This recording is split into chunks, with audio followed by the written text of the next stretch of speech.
Hello, beautiful people. Welcome to CONCISE nursing. This is where we make nursing so simple for everybody. Please, if you're new to the channel, click on the subscribe button and hit on the bell so that anytime you upload a video, you'll be the first hand to receive it. Today, we are looking at something very simple as part of our first aid procedures. What we are looking at is assessment and triaging. Quickly, let's begin.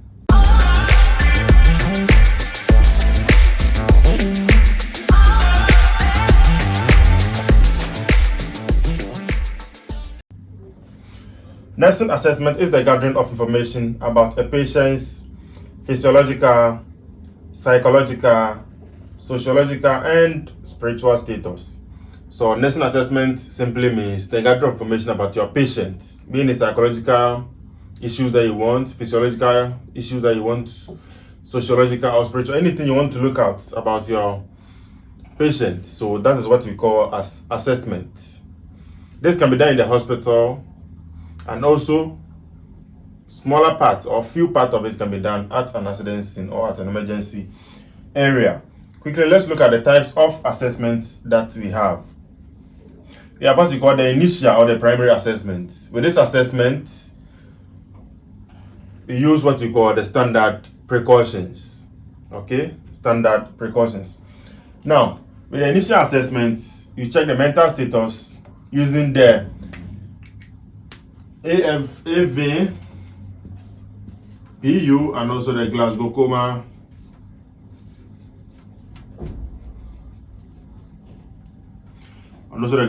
scale. This can be used to assess the mental status of your patient. All right. So with the AVPU, A stands for alert, the V for verbal response or verbal stimuli, the P for painful stimuli, and also the U for somebody who is unresponsive. Okay. So you can use this one to assess the mental status of the person. Is the person alert, being at an accident scene, when you went there, is the person alert or not? Verbal response, when you talk to the person is able to respond, or when you talk to the person, is able to hear you. Does he indicate anything that shows that he hears you? Painful stimuli, and you pinch the person. Does the person show any sign that he can feel the pain that you are applying to him or her? Or none of this is exhibited, so patient is unresponsive. That is the AVPU. And also we have the Glasgow Coma scale. With this scale, we have the eye opening. Is the patient able to open the eye? We have what we call the best verbal stimuli. When you talk to the patient able to respond, or patient able to show gestures, that's what the patient hears what you are saying. And then the best motor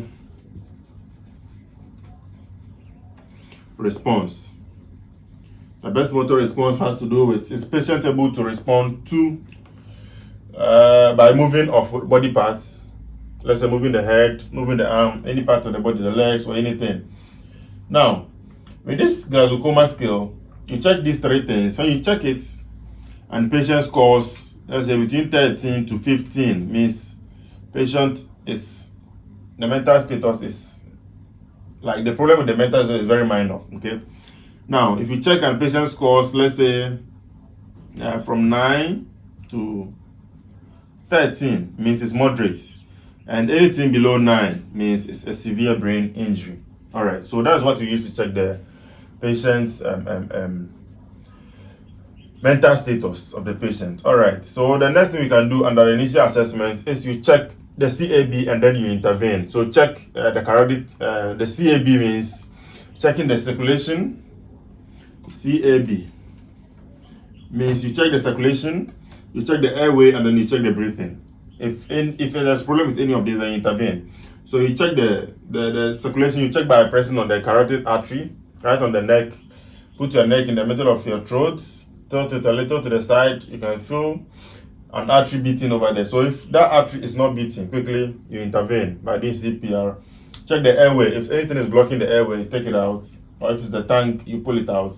And check where if patient is breathing, is the chest able to rise and fall. If none of this is working, patient might have passed away. If C is not, or circulation is not taking place, you intervene, doing CPR. Okay, A is not taking place, you remove, and then if B is not taking place, you give artificial respiration, that is mouth-to-mouth respiration, or by the use of the ambu bag. All right, so the next thing we will look at under the initial assessment is inspection, physical examination. All right, so physical examination, we'll look at what you call inspection. So inspection is inspecting the whole human body from top to down. You look at the hair, you look at the scalp, look at the face, okay, look at the neck, the chest, the abdomen, the waist, the genital areas, right onto the toe. So physical inspection, you check if everything over there is okay. All right. Then you can do palpation. Palpation is by pressing on specific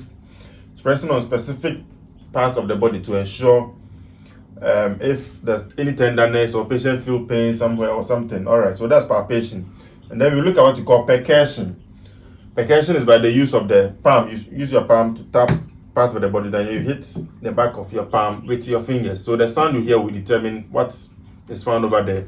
If it's fluid, the sound is different. If it's a hollow space, it's different. If it's an exudate, it's different. If it's a bone, it's also giving different sound. Then we use the auscultation. Auscultation method, we use what you call the stethoscope, like this one. You put it in your ear, you fix it into your ear, and then you use the bell to tap the patient's specific parts, and then the sound that you hear, the back and everywhere, the abdomen. So the sound that you hear will determine what is happening to that particular part of the body. And this is part of the initial assessment that you can do to your patients, being it at the emergency area or at an accident scene. Now the secondary assessment is when patient is stable. So patient is stable on the ward, then you can do what you call the secondary assessments. Okay, so with the secondary assessment, what you do is you check for vital signs, okay? You check the vital signs, being the temperature, pulse, respiration, and then blood pressure. And then you ask patient if patient has any allergies, okay? Patient has any allergy, anything that patient reacts to, being it medication, being it food, being it any drink. You ask patient.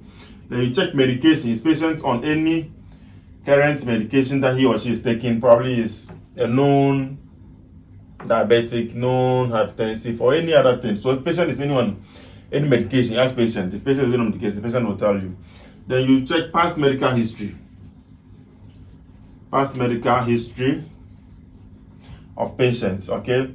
So that can be checked from the folders, and then you know that one. Then you check of you ask him of the last meal patient took. So all these things will give you clue about why what is happening to patient is happening to the patient. And then you look at events that happened or that led to the sickness that patient is presenting or the injury that patient is presenting. So this is what you go through under the secondary assessment. All right, quickly let's jump into what you call triaging. Okay, so triaging comes from the French word trier. Okay, it's from the French word trier, and the meaning is to sort things, or to sort human beings, or to sort anything into different groups or different categories. That is the meaning of trier from the French word. So triaging simply means evaluation and categorization of the sick or wounded when there are insufficient resources for medical care of everyone at once. So in a mass casualty situation, you check the resources. Resources can be in the form of the things you will use, being it gloves, hospital equipment that you will need, okay? If these resources are not enough to take care of all the people at once, then you need to triage. Check of the personnel. The nurses, are they enough? Doctors, are they enough for this assessment of all the people at once? If it's not, you have to triage, and then you sort the people into different groups, and then what you can do for them, you do for them. Now the basic principle that triaging works on is do the most good to patients using least available resources.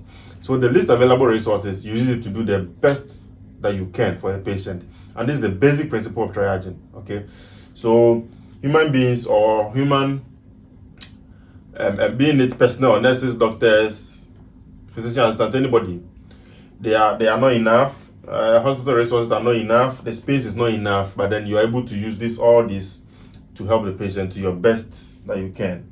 All right. Now let's look at the aim. The aim of triaging is to ensure that patients are treated dependent on the clinical agency. So you sort patients according to how urgent they need to be attended to. Okay, so depending on the clinical agency, you sort them into different groups to ensure that treatment is appropriate and timely. That is to make sure that the treatment that you're giving to patient is appropriate. It means it's correct. If it's a surgical case, patient goes to surgical emergency and then giving the appropriate treatment at the patient needs. If it's a medical condition, patient go to medical ward or medical emergency, and then that appropriate treatment is given to patient over there. To allocate patient to most appropriate assessment and treatment area, that's to avoid congestion. Just like I explained, to avoid congestion, you group patients and then send them to specific places where you think they can be helped. If it's medical. If it's surgical, to surgical wards. Simple as that. All right. Now let's look at the types of triage that we have. We have what we call the primary triage. This is done at the scene. And by the doing of this, we have an acronym that we use. We have something we call the START. Okay. We have START and SAVE. Okay. So START stands for simple triage and rapid treatment. Simple triage and rapid treatment. So that is START. So that is at the scene. And this one, you don't need any specialized person. Any layman person can sort patients out. A moment accident happen, bang, and you happen to be there, you can sort patients out. You see that this person is profusely bleeding. You sort them out. Somebody has fracture. You sort those people into different groups. Those who can walk, group them. Those who cannot do anything at all, you group them. That is those who are unconscious, group them into this thing. The SAVE also stands for secondary assessment of victims' endpoints. Okay, so this can be done in the hospital. All right, so you in the hospital or at the scene. So you reassess patients and then quickly those that need transportation to the hospital, you transport them. Or those, if it's in the hospital, those that need to be operated on immediately are sent to the theater for the treatment. All right. Now, that is primary triaging. Now, the secondary triaging is at the emergency department. That is timely and appropriate. This one we use color coding. We use colors like black color. We have the red, we have the yellow, green, and also we have what we call the white color. All right. So these are the emergency area. That is secondary triaging. And then we have what we call the tertiary triaging. This one is done by the specialists.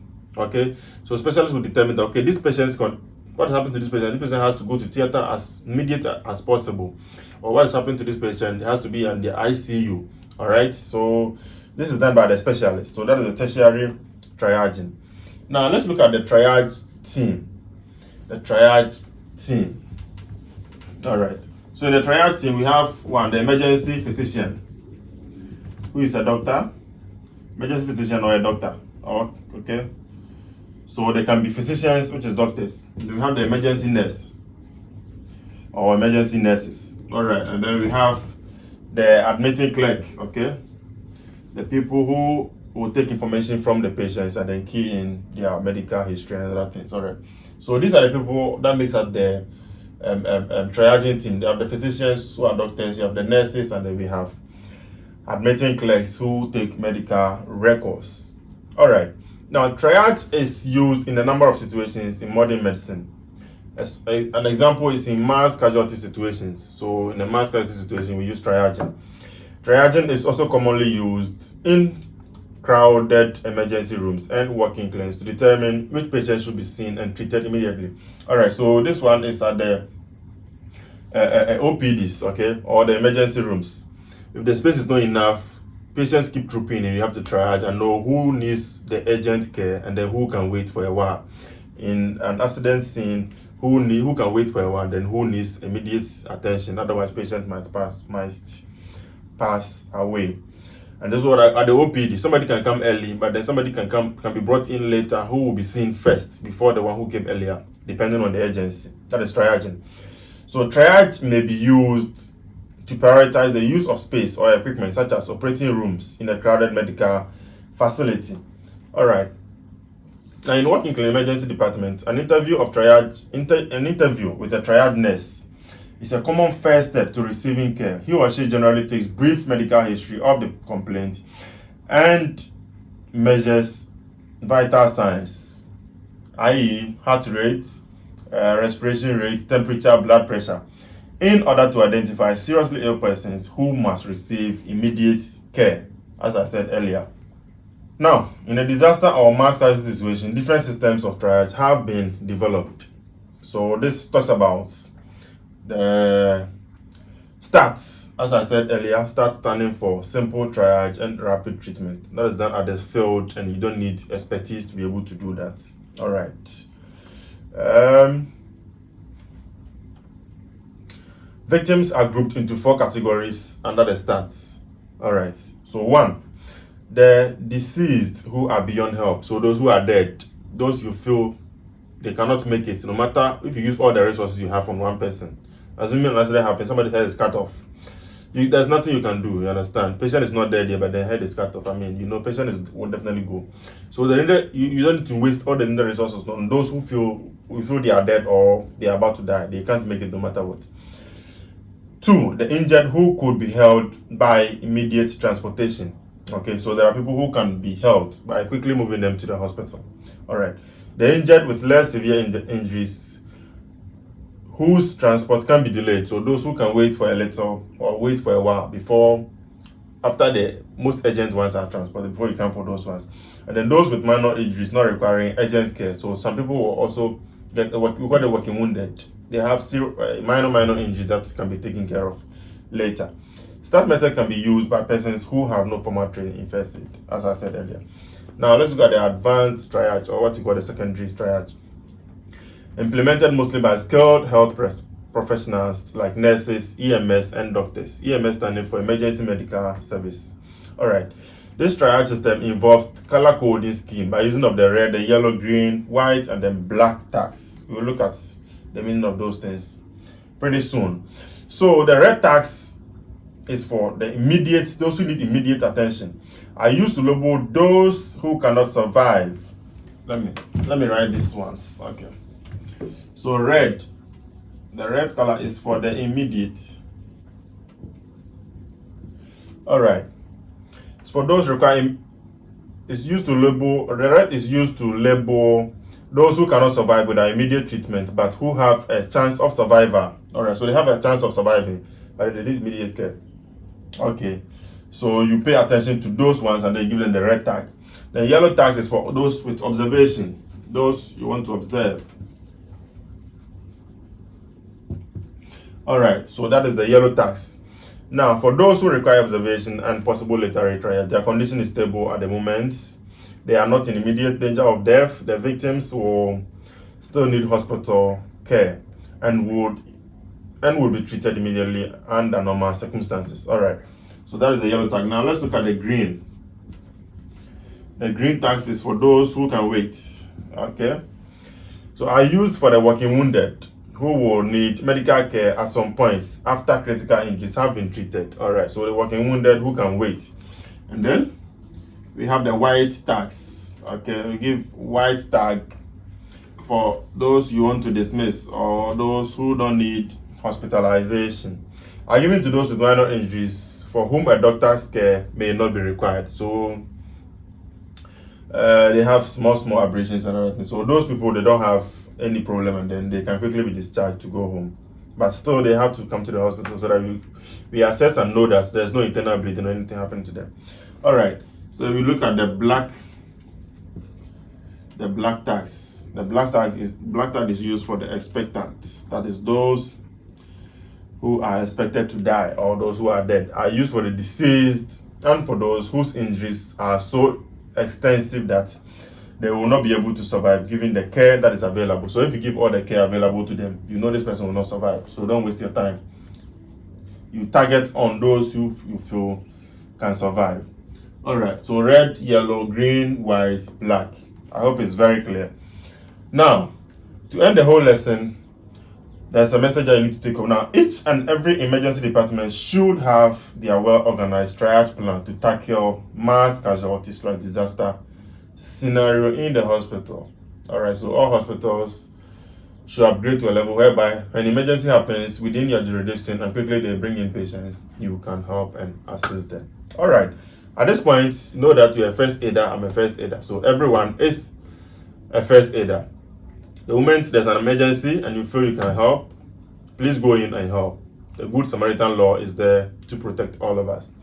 All right, thank you very much. See you in the next lesson. Bye-bye.